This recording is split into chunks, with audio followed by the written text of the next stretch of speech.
Hello and welcome to a special edition of the Salt and Light Hour. I'm Deacon Pedro.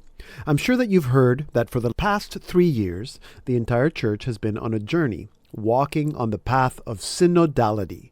Becoming a more synodal church means walking together, listening to each other, and listening to what the Holy Spirit has to say to all of us. And it also means participating more fully in the mission that we are called to share in today's world.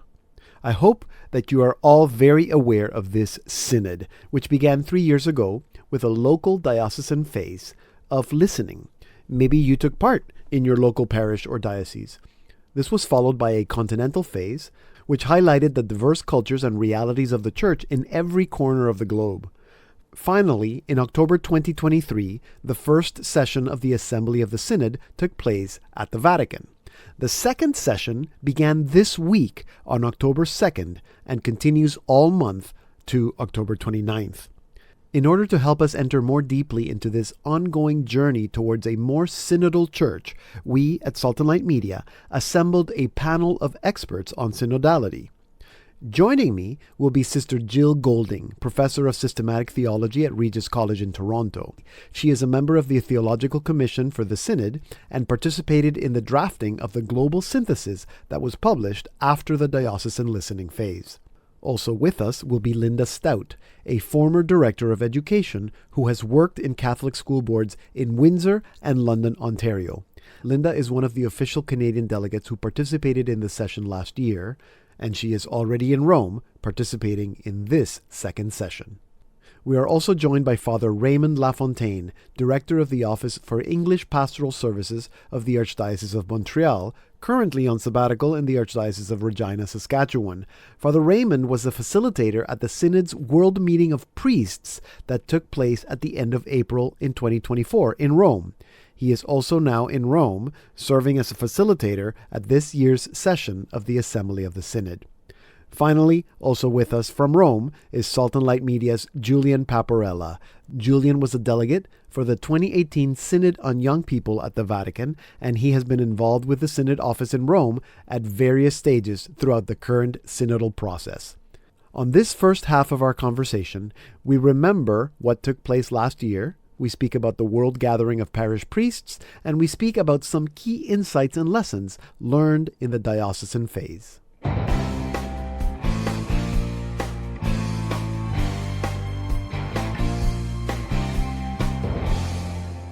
Well, welcome everyone, and thank you for being with us today. Let's just jump right in and start with you, Linda, since you were an official participant, an official Canadian delegate at the Assembly last year in October. What are some of the highlights? What can you share with us that's really been kind of burning in your heart as you go back this year?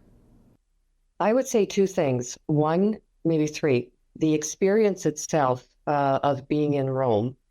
And the tables were organized by language groups, but the diversity that was present. So, for example, my first table group had France, Malaysia, Australia, the United States, Cameroon, Ireland, Ethiopia, Singapore. And where else would you get an opportunity to meet that many people, cardinals, bishops? And at that table, I was the only layperson and I was the only woman. So that was a neat experience. And then I think the other big takeaway was the methodology itself, the conversation in the spirit. We knew it would be powerful, and to see it in action and what we produced in the end in terms of listening to each other was just so very powerful. Yeah, and we are going to get a chance to talk a little bit about the listening in the spirit, because I think that's, for me, that has been the biggest fruit of this synod. Sister Gill, the assembly last October concluded, and I think this is the case with all synods, with a synthesis document. You were part of writing that document. What was that experience like for you, and what really stands out of that experience for you? I was part of writing the document for the continental stage. Okay, yes. Okay. I found that very powerful to engage with, because you actually heard the voices of the people of God from every part of the world. And although I was given certain parts to particularly focus on, I read every document that was in either English, French, or Italian. And that in itself was quite a wonderful scenario where you had a sense of people's enthusiasm, those that participated, people's compassion, particularly because they were asked to specify the areas of marginalization in their countries and the different ones that emerged through that, whether it be people in Africa concerned about albinism, people in across the board concerned about youth and participation of women. Formation was another issue that came up across the board. All these things, in a sense, have actually been taken into the Synod Assembly last time, and with the second instrumental laboris, it's clear that they're being taken into the next phase of this. Right. But a particular, I think, scenario that emerged from those very early meetings was that the whole idea of conversation in the Spirit was there from the very beginning. Yes. And this is an area particularly, I think, where religious can play a particular part in assisting the church in the localities, because many have been, as part of their formation, trained in this way of being. Yeah, we keep coming back to listening in the Spirit. So let me ask you, Father Ray, because, I mean, you are going to be a facilitator. I think I can say you're an expert in listening in the Spirit. However, one of the voices that was missing last October, correct me if I'm wrong, was that of priests. But the Vatican then organized a gathering of parish priests last spring, and you were invited to participate as a delegate from Canada, and now you're going to be taking part as a facilitator in the assembly this October. What have you been hearing from priests regarding what happened last year at the Synod? It's a really exciting time in the church right now. And I think it's really beautiful when I see parish priests sort of catch the wave, catch that energy. In the synthesis document that came out at the end of the first assembly, it was noted that parish priests were quite underrepresented in the participants. And that one of the reasons perhaps it was having a hard time getting traction at the parish level is that priests had not been sufficiently engaged. So the Synod Secretariat was given the task of trying to do something to build that kind of momentum. So over 200 priests from all across the world participated in this gathering at the end of April in Sacrofano, which is the same place where the retreat was held before the beginning of the first session of the Synod. And there was a beautiful energy that happened there. A bit like Linda just said, you know, I was amazed at the diversity of experiences at the table that I was invited to facilitate. We had priests from Germany and Poland and Kazakhstan and Malaysia and the Philippines and Lesotho and Ireland and the UK and the US. And you could not have imagined more diverse experiences, but how quickly confidence was built. And I think that methodology of conversation in the Spirit really assists in breaking down a lot of the things that separate us and bringing us together at a level of shared experience. And what really emerged in that conversation was hope for the future, a desire to really engage in those. In a sense, the three sections of the synthesis document became the focus for the three questions that were shared at tables at that gathering. What does the face of a synodal church look like? How do we begin to construct that? What does it mean when we say that our people are all disciples and all missionaries? How do we engage them fully in participation in the mission of the church while building communion? And finally, what kind of structures and processes help us to do that? And what was great was that we were also able to sort of cover that energy just very recently. On August 14th, we had a gathering for priests across Canada. I was going to ask you about that you organized a gathering here in Canada for priests. That's right. Now, so it's important to know that I was a facilitator. I was not one of the official three delegates. The three delegates are priests from Calgary, Vancouver, and Sainte-Anne-de-la-Pocatière. But we formed a really great relationship along with Father Gilles Routsier from Quebec, who was one of the experts. And one of the conversations that we had among ourselves after meeting with Pope Francis and him giving us that challenge to bring it home and to share it with our fellow priests and with the bishops and with our local parishes, and to learn the model of conversation in the spirit and put it into practice. So our question became, okay, how are we going to do that? So we've begun by doing a Zoom for priests across Canada in August, and we're hoping after the Synod to continue that movement, to keep the energy going, because that's always the danger for me, is that, oh, well, the Synod, it's the end of October, the Synod is over now. No, it's just beginning. It's just beginning, and we have to bring that energy back. Yeah, and I'd like to think that if the Synod is effective, we actually would see the fruits at the parish level, and if so, the priests need to be part of that. Julian, you were a youth delegate at the Synod of Young People in 2018. Is it fair to say that the seeds of synodality were already kind of working at that synod?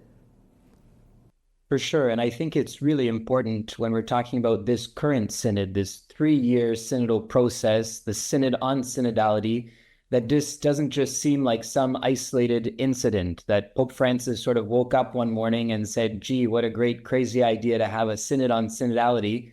But synodality is actually something that goes deep into the roots of the church. Synods were something that happened in the early centuries of Christianity. They were somewhat lost. There was less of a practice in them for several centuries over the medieval period and the Protestant Reformation and so on. And then it was really the Second Vatican Council that made Pope Paul VI say, we've got to continue this experience of all of us from around the world, like Linda was saying, like Father Raymond was saying. All these bishops had come together from around the world for 3 years at Vatican II. And Paul VI said, we've got to keep this alive. We've got to keep this going.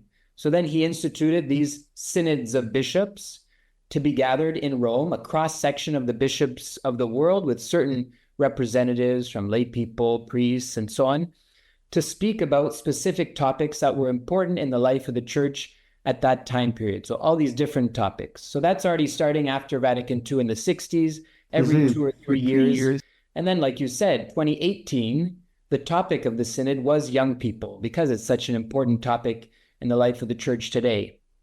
And at that Synod, I think it's fair to say, we lit the fire of synodality that led to this current Synod. And other people have reflected on that too, in Rome, at the Synod office. The fact that the experience of synodality, we were 35 young people with a few hundred bishops from around the world, and that experience of walking together, how important it is for the church to walk with and accompany and listen to young people, became a seed, like you said, Deacon Pedro, that was planted now 6 years ago, and that is bearing fruit in the fact that synodality is now not just a way of experiencing youth ministry and the church's relationship with young people, but it's being widened so that it becomes our way of walking with everybody, both within the church, but also outside.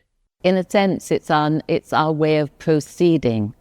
John O'Malley, a famous church historian, spoke of Vatican II initiating a new style of being church.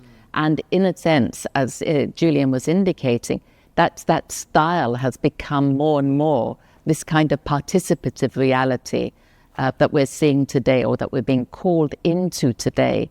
But I also would like to say, because as a theologian, I would feel the need to say that actually I think we are reclaiming something of our human kinship in this reality. And I would say at an ontological level, but that just at the level of our being, that we recall that as a people of God, we, as it were, are all neither Jew nor Greek nor man nor woman, but we are all part of this reality, and therefore called into co-responsibility in this way of being. Yeah. And that, I think, is what's particularly exciting. Yeah, and I get this. I get that sense too.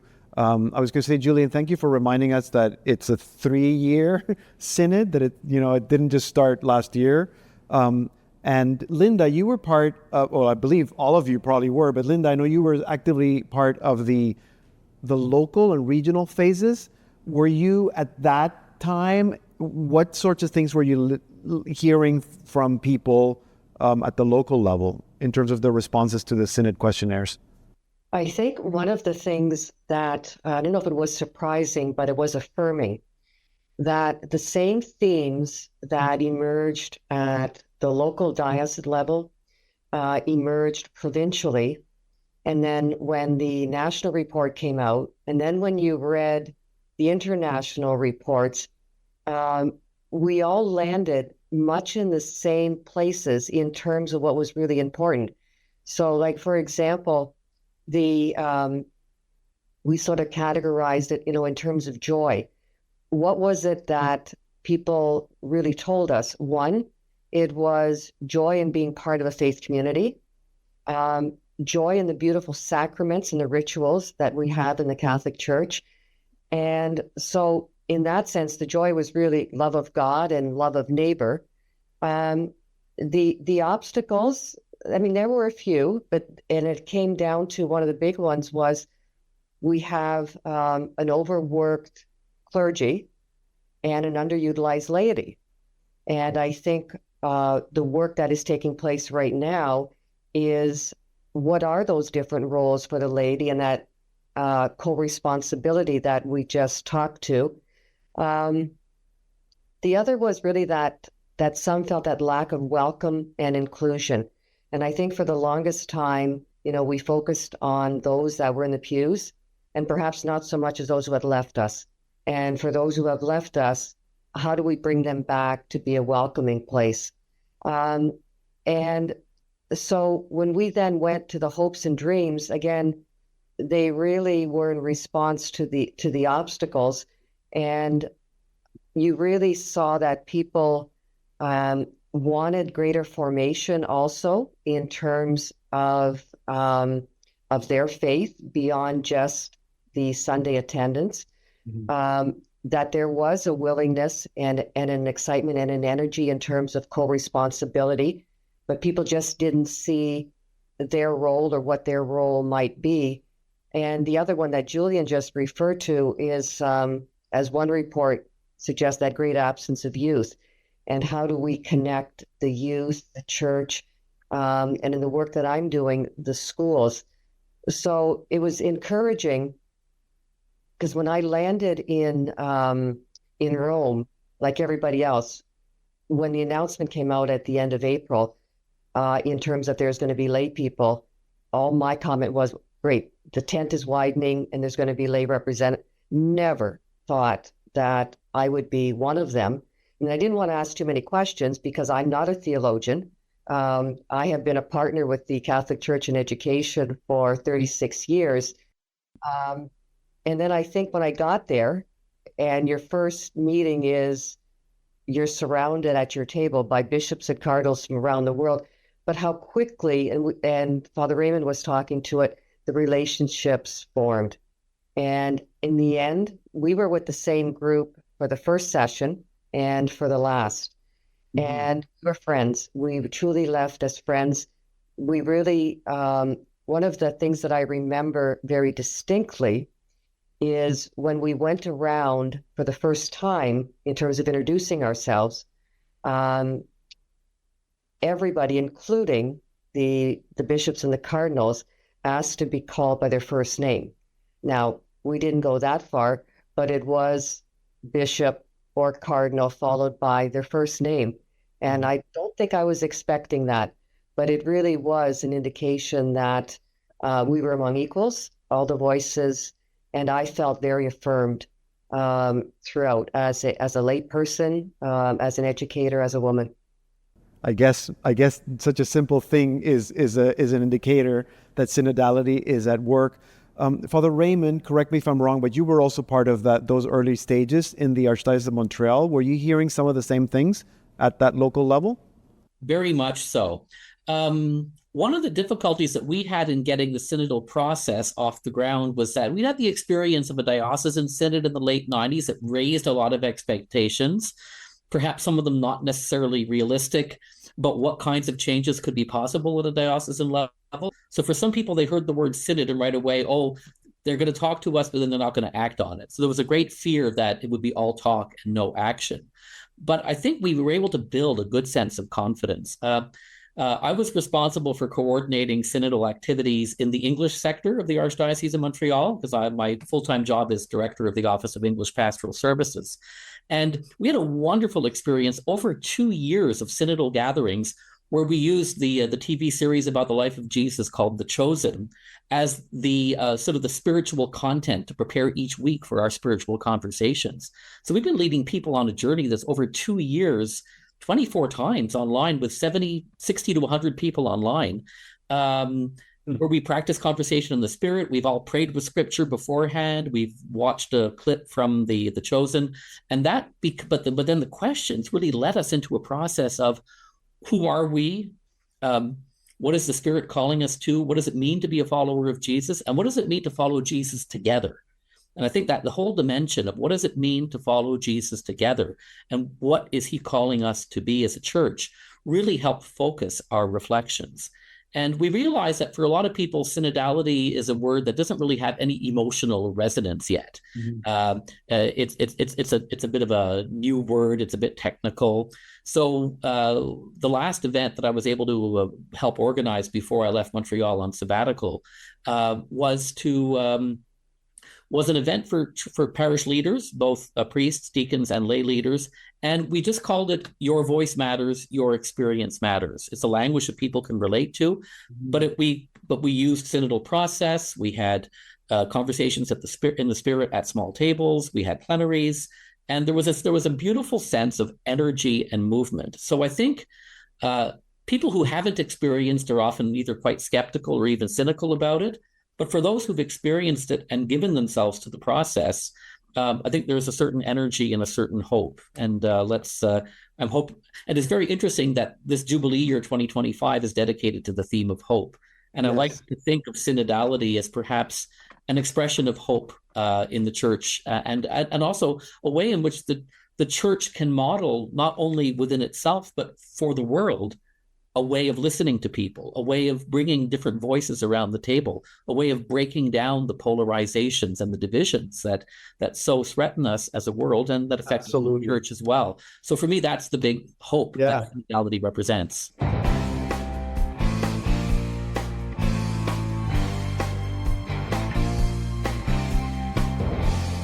You're listening to a special edition of the Salt and Light Hour looking at the Synod on synodality. I'm Deacon Pedro. Speaking with me are a panel of synodal experts, Julian Paparella, Sister Gill Goulding, Linda Staudt, and Father Raymond Lafontaine, all who are currently in Rome for the second session of the Assembly of the Synod. To listen to the full program from the beginning, visit us at slmedia.org/podcast. Here now is the second part of the conversation, where we look at some key themes to look forward to at the session this October. We look at how synodality can work at a local level, and we conclude by sharing hopes for the path of synodality for the Church.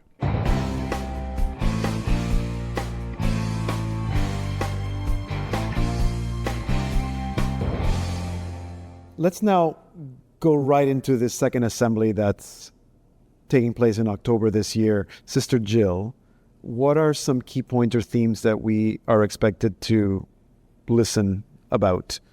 Well, the second Instrumentum Laboris clearly has an emphasis on two particular areas. Three. One is formation and how that needs to be part and parcel of the Church from the local level all the way to the universal level. And particularly it flags up the importance of forming those in leadership for discernment. So how can there be this sense of formation that's possible at all these different levels of the Church that we experience? Another one is with regard to accountability and transparency. That has been really very acutely emphasized throughout the process, but the second Instrumentum Laboris really lays weight there. Mm-hmm. And thirdly, the place of women in terms of participative in decision making. Now, clearly that came up from the very beginning. Across the world, there are clear differences. Some parts of the world, as a colleague of mine on the Theological Commission said, Gill, we just want our women to be educated in order to be articulate with their voice. So that, in a sense, is the stage at which people are. In other areas, there's clearly in North America and Europe, we're in a different sort of situation. But what's clearly indicated is if there are not tangible results, then synodality will not be credible, as stated within that document. Right. So we have to have a sense of these are some of the issues that the media will certainly be jumping on. Yeah, of course. But they're not. There are also other issues that are hot button issues that have gone out to study groups, the 10 study groups, who should be reporting in to the Second Assembly. Now, what they come up with will be interesting. Again, because I think of pressure of time, they are perhaps not as representative of the whole church as they might have been in terms of men and women and such like. But it will be good to see what they bring forth there. And clearly there is a sense of this. The movement is to what's going on in the localities. Pope Francis is more interested in that than he is in the synodal assemblies, as it were. He stated that in the sense that this is where it has to have life and growth. So in that sense, the two-way looking at things at that assembly will be what's going on, and then how is that going to be dispersed in terms of the localities. And I actually think that ultimately that's really what this is all about, because if it doesn't make sense concretely at home, in my parish or in my school, then what is this all for? So I wanted to ask you, Father Raymond, as a priest, how do you think that synodality can actually be effective at a parish or diocesan level? I think it has great potential. I mean, one of the things that came up in our discussions is that, we have these consultative groups, but how well do they actually function? There could be a temptation to say, oh, well, I have a pastoral council, therefore our church is functioning synodally. But how do you use that council? Are you genuinely coming together to pray together, to listen to one another, to hear different voices, or is it just like committee reports and business as usual? And I think for me that is the challenge: is how do we translate the consultative structures, or whether it's and it's true at the parish level and at the diocesan level. One of the fears I heard at the parish priest gathering was that if consultative committees weren't functioning well, they could just become alternate power groups that tended to wrest control of a parish as opposed to really serving it in a deep way.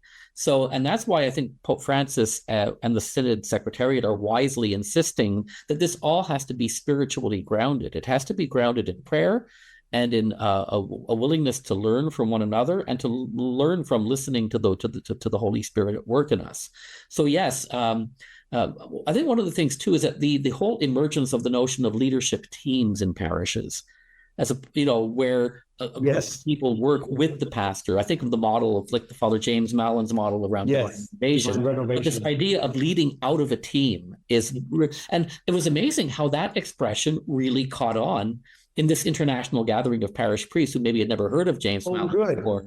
But I was hearing expressions like leading out of a team and moving your parish from maintenance to mission. Like that came out in 3 different groups. That expression was used, and I think that's something else too. This Instrumentum Laboris is how to be a synodal church in mission. So, and in a sense, that's for me, that's one of the big shifts from the first to the second gathering is, at first we were asking, what does it mean to be a synodal church? And now we're asking the question, how do we get there? That's a normal and good procedure. And I think for parishes and for pastors, that's a question. People want to know, if this is who we are, how are we going to get there? What are we going to do now? And so I think that there's a lot of beautiful resources that I think the Synod is providing us. for precisely how to do that. It's interesting how it's structured in that document: relations, pathways, and places. As Sister Gill said, it's not we're going to resolve every hot button issue in the church about who does what. No. But how do we create a church of relationships, not a bureaucratic church or a church locked in its structures? How do we get there? So what kind of formation? What does communal apostolic discernment look like? How do we have decision-making processes where everybody gets to participate, but where everybody takes responsibility for truly listening to one another and listening to the Spirit? And the whole page around transparency, accountability, and the third word that I found really interesting was evaluation. That whoever we are in the church, whether you're the parish secretary or whether you're the director of music, or if you're the pastor or if you're the bishop, you actually benefit from getting a regular evaluation every year to let you know how you're doing. Absolutely. And it's a good reminder we are accountable not only in it's not just that you're accountable to your superior. The superior is accountable to the group, and we're all responsible together. Absolutely, and they're very concrete, Sister Gill. One of the things that I think is really helpful is to think in terms of, in the parishes, we can reclaim creative imagination. I think that has been sort of subsumed for a very long time, and we need to reclaim that reality. And in that, for example, we could have an audit of gifts, because in a sense, what's being called for is to have a sense of where are the charism and ministries within the locality. Now, we could do that at a local level in terms of parish. We can do that at a diocesan level. We can ask questions like, who are the priests consultors? How long have they been there? Do they have sort of fixed terms? Are we bringing more young people into this scenario? What are our relationships with the other Christian churches in our locality? One of the, I think, really helpful scenarios within the process has been the focus on ecumenism and interfaith, such that now I think there's more of a sense within the church, actually this is all of us involved. It's not what has been for so many years, the dialogues, for example, where some people have been giving good service, but for 30 years or so, that they need fresh blood, more people, different people, etc. This seems to me to be the way of exercising our creative imagination. And that is very attractive to young people. Yeah, I would think so. I'm thinking that synodality, we've been talking about parishes and dioceses, but synodality is not just for parishes and dioceses. And I'm going to ask you, Linda, since you've been working in schools and school boards, how do you see that synodality as a model that could actually even work in our Catholic schools and school boards? No, absolutely. For me, it comes down to, and I think Sister Gill and both Father Raymond talked to it, it's relationships. And we now have a process that's rooted in our faith, in prayer, and it's rooted in true listening. And I think from my background, been around a senior table, I would describe it as the difference in terms of you're discerning versus debating. It really requires that you listen to everyone. And then the second round, okay, so now what really came to the surface? So I've been working in this area with so after COVID, obviously, everything changed. And the pastors and the principals didn't have those same opportunities. So we brought all of the pastors, the senior administrators, and the principals together. And I remember the look. They're all looking at me, and I was formerly a superintendent in that board. Okay, what are you doing with us? And what we did basically is we arranged for the conversation in the spirit to happen. We had a facilitator at each of the tables. And we basically said, okay, what's working well? We identified it. What are the challenges? And what are what are your hopes and dreams moving forward? And from that, we saw already in one meeting, the guards came down like that. The trust started being built. The relationships started being built. It wasn't going to be all perfect, but we all came to the same conclusion that we needed to get to know each other better, and we need each other, the church, the parents, and the school. And we've been doing it now for 2 years.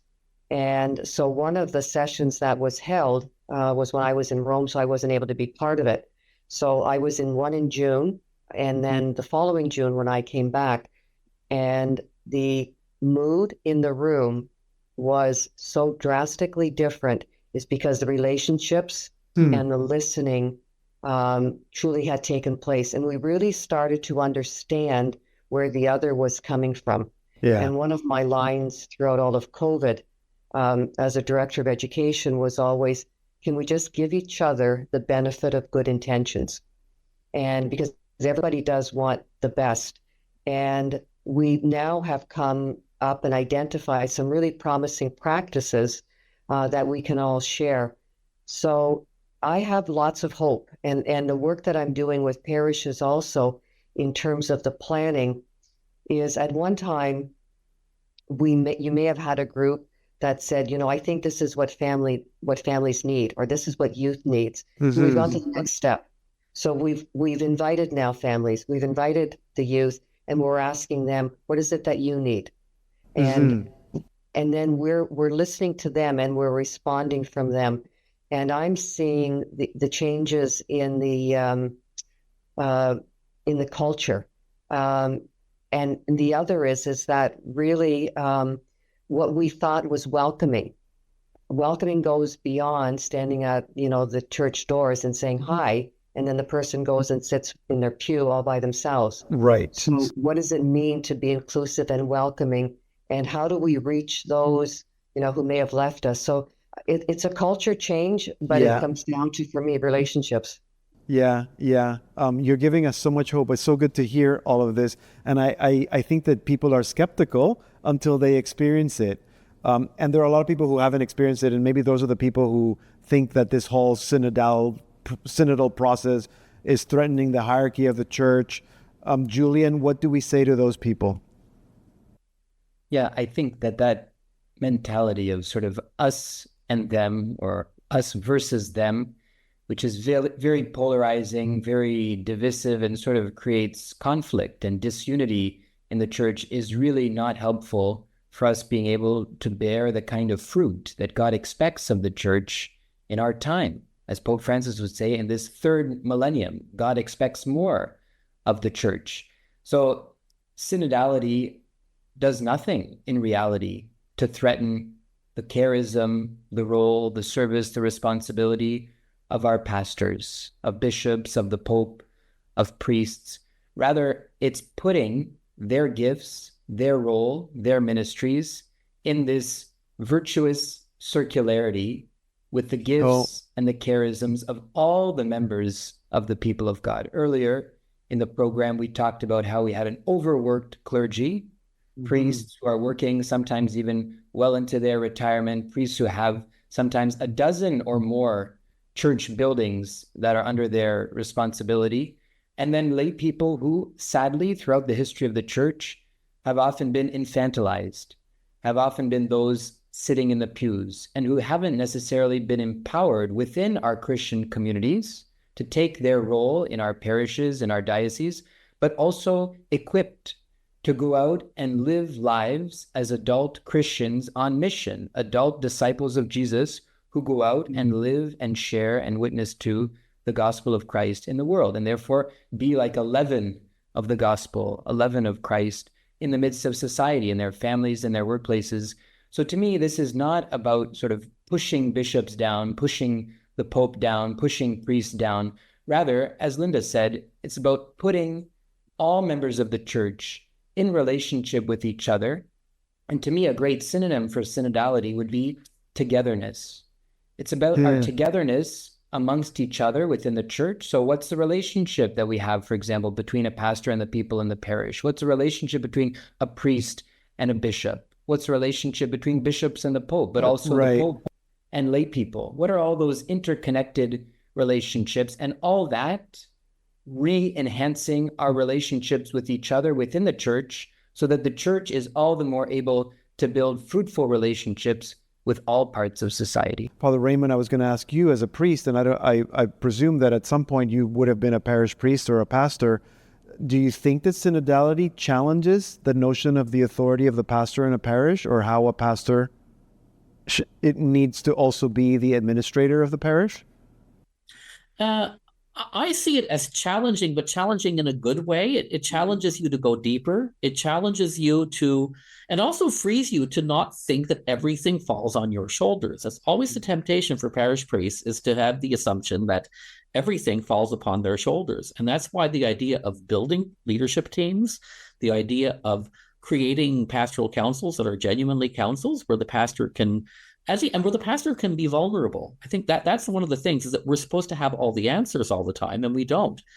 But the answers are in the church. They're in the body of the faithful, because the Spirit apportions different gifts to different individuals. And when we bring them together and have them serve the common good, I think it enhances the authority of the pastor, because,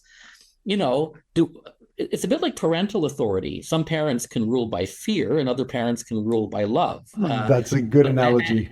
And I think that if and successful families engage all the family members, it's not necessarily mom and dad doing for the kids all the time.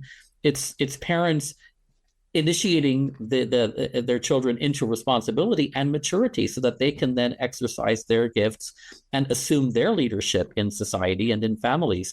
And I think that's true at the parish level too. Julian used the word infantilizing before. At times we've tended to infantilize the laity, as if their only task was to pay, pray, and obey. We know that the laity have gifts and charisms, and we need, what I think a good pastor is a person who can work with a leadership team and really animate, identify, and bring forward the gifts of the laity. And that's where formation is important. I just echo Sister Gill on that. A lot of the documents talk about integral formation now. And integral formation means two things for me. It means formation in those different areas that those of us who've worked in seminary formation know: human, intellectual, pastoral, and spiritual. But also what really came out in both the first synthesis document and in this second working document is we have to form people together. We have to stop this compartmentalizing of the priests over here, the deacons over here, the religious over here, and then we'll have a lay ministry program, but they never talk to each other. They're not formed together. If we don't form people together, and then we expect them to be able to work together effectively and in genuine partnership and in I love that expression that they use, differentiated co-responsibility. Yeah. I think that one of the gifts from the experience was in terms of that sharing of best practices, because as the conversation got going, then you just really heard we have pockets of excellence. We don't have to reinvent the wheel. Exactly. And the other, in response to what Father Raymond was just saying at the parish level, I also facilitated a session at the diocesan level. So we had the diocesan leadership, and one of the key people there was the director of finance. So not having had another conversation with him, he knew that the next step for him was they were developing the diocesan financial plan. And he came and said, we're going to do it using the conversation of the Spirit in terms of the methodology. And then they went out to the various parts of the diocese and they conducted those sessions, and it was probably some of the most authentic feedback that received, because it really, like I said, it really forces you to listen. We're so accustomed that we say something and someone's going to come right back at us, and then those who aren't as comfortable with that just shut down.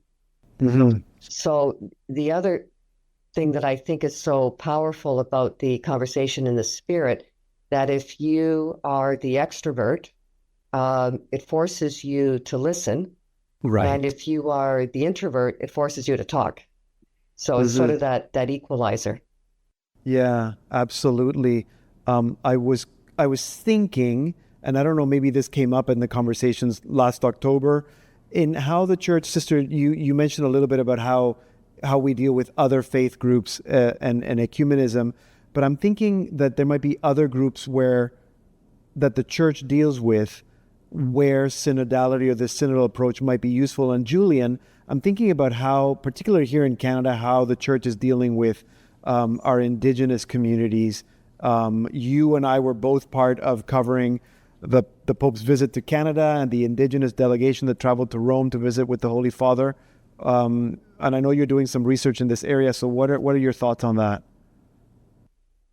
I think the key words of synodality that we've already been mentioning, words like listening, words like walking together, are really the keys to the path forward between Indigenous and non-Indigenous in Canada, and in particular, in the Church's journey with Indigenous in Canada.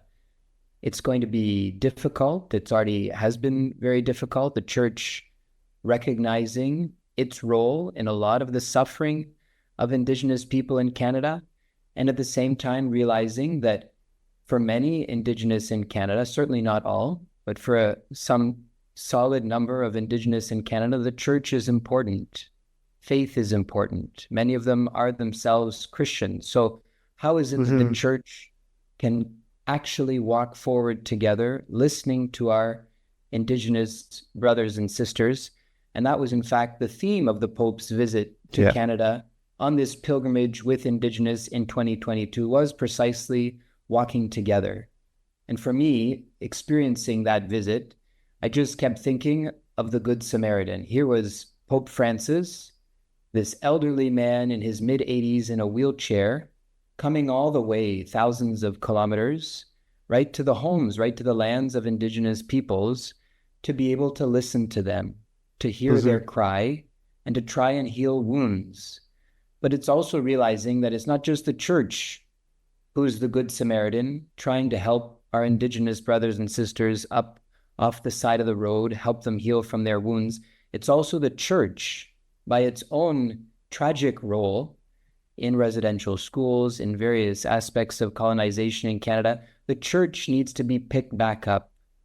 And for me, that was one of the beautiful discoveries of this whole experience of the visit of Indigenous here to Rome, and then the visit of the Pope to Canada, is realizing that many Indigenous people, and obviously there are many different opinions, many different voices and perspectives, but what I was struck by was certain people who said, we want to forgive the Church as Indigenous, as we know that we need to forgive in order to heal.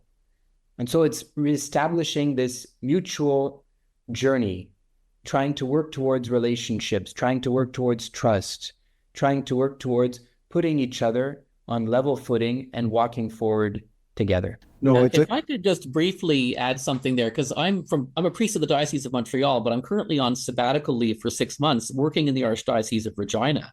And one of the things that drew me here was precisely the commitment of the local church to really to a synodal journey of walking with people, walking with Indigenous people in that difficult path of truth and reconciliation, walking with survivors of abuse, trying to walk with rural communities that are having to discern difficult decisions about their future and their survival, having to walk with the challenge of Catholic healthcare and Catholic education in an increasingly secular milieu.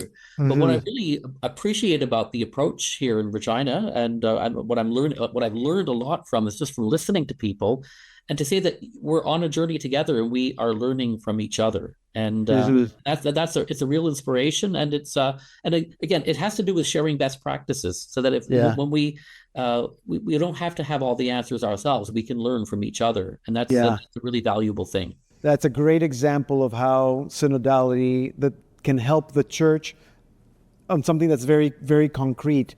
So in conclusion, let's think about Canada, and I'll ask all of you to give us briefly your thoughts on how you see the path of synodality for the Church in Canada moving forward. Let's start with you, Linda. One, I think, is the culture is changing, and that is very hopeful.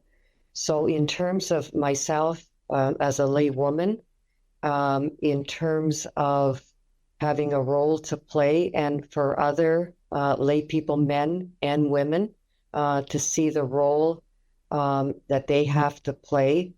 And that listening to each other. And if that culture, if we truly embrace that, then the relationships will form and we can work through the rest. But and the rest are the details. But the most important part is, can we establish those relationships so that this work can be done, that co-responsibility, and the ultimate goal is to strengthen that relationship with our God and with each other. So I'm very hopeful. Thank you. Julian. To me, I think there's a really deep conviction that I hope this process of synodality can help us cultivate. And it's the fact that God is already at work, and God, in fact, has something to say through other people.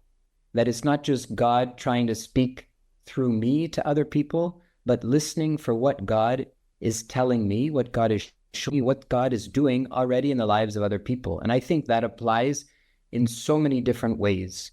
For example, when a couple comes to baptize their child, does the person, the priest, the lay minister who welcomes them, think that there's no God yet in their life, and it's the parish's job to put a little bit of God sauce, a bit of God flavor in the life of that family? Or is the question, how is God already walking with you? How is God already present in your home, in your family life? Opening ourselves up to encounter God in the other so that we can share that deep connection, that encounter with God that happens together. Father Raymond, you mentioned this question of how do we follow Jesus together? It's the image of those disciples on the road to Emmaus. They're despairing, they're hurting. In many ways, that could be like us in our parishes, but also in the world today. There's a lot of challenges, but by walking together, I truly believe that we can hear Christ speaking through each other, and that will be the key to becoming the kind of church that actually has hope and is actually able to communicate and speak hope in today's world. Father Raymond, what are your hopes for the path of synodality in the church in Canada? I think for me is that we really embrace synodality as an ongoing process and a way of being church, and move away from just thinking of it as an occasional event in the life of the church. It is not only a way, but I think Pope Francis is proposing it as the way of being church moving into the future. So I think we need to attend to that seriously. I made my retreat this summer, and a beautiful book by Austin Ivory called First Belong to God on retreat with Pope Francis. And it talks about the three levels of belonging, that first we belong to God, but we also belong to creation, and we belong to one another. And if you look at Pope Francis's teaching, you look at Evangelii Gaudium talking about how we belong to God, and Laudato Si, how we belong to creation, Fratelli Tutti, how we belong to one another. And I think synodality is an invitation in the light of all of that. What does it mean to be church? How can we be a living presence of Christ in the world today and a place of belonging? For me, communion, participation, and mission are all connected to that fundamental theme of what does it mean to belong to the church and to embrace our full mission in the church. And I think that focus on mission is going to be really important, because people often accuse synodality of being too caught up in internal structures, but really it's about freeing us to be a missionary church. Right. Thank you. And Sister Gill, let's finish with you. The Holy Spirit is the protagonist, Pope Francis maintains. Our Trinitarian God is the foundation for this process. God has not gone to the Bahamas and left us to get on with things. So enabling people to have that sense of hope and expectancy and joy, this is part and parcel of what I would be looking forward to in terms of as we move forward. I'd like to see the conference, the CCCB, embrace this reality in terms of that kind of statement. I'd like to see, as it were, parish priests have a sense of, let's bring this to the people. I'd like to see the bishops individually in their diocese have a sense of the reality of the fervor of the Spirit that is leading people on. Thank you. Lots of hope in everything that I've been hearing from all of you. Thank you for engaging with us today and sharing your thoughts with us. Linda Staudt, Father Raymond Lafontaine, Julian Paparella, and Sister Gill Goulding. Thank you very much. That concludes our special panel discussion to take a deeper look at the second session of the Synodal Assembly happening right now in Rome. To listen to the full conversation or to watch the discussion video, go to our website, slmedia.org, and join us at Salt and Light Media throughout the month of October for all our Synod coverage, which is available on Salt and Light Television, Salt and Light Plus, and on our website, slmedia.org/synod.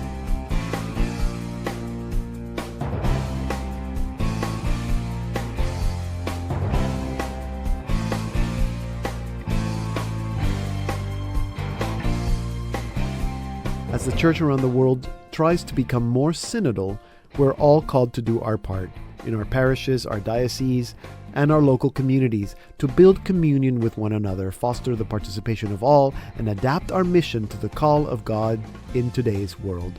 Let us invoke the help of the Holy Spirit to inspire and guide us as we let ourselves be renewed and encouraged on the journey ahead. Be sure to join me again next week as we resume our regular Salt and Light Hour programming with an all-new episode. Thank you for being with us. I'm Deacon Pedro, and this has been a special synodal edition of the Salt and Light Hour.